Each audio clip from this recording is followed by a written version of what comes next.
साथ पगली छोड़ दे हलस पागल बना के। साथ पगली छोड़ दे हलस पागल बना के।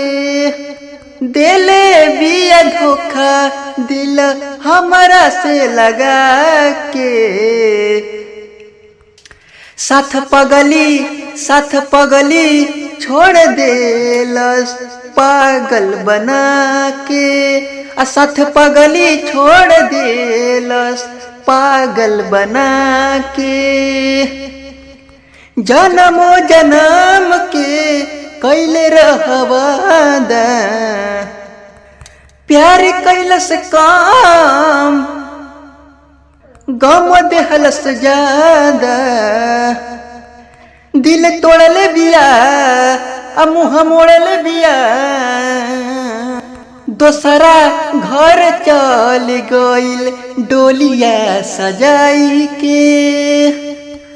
साथ पगली छोड़ देलस पागल बनाई के। साथ पगली छोड़ देलस पागल बनाई के।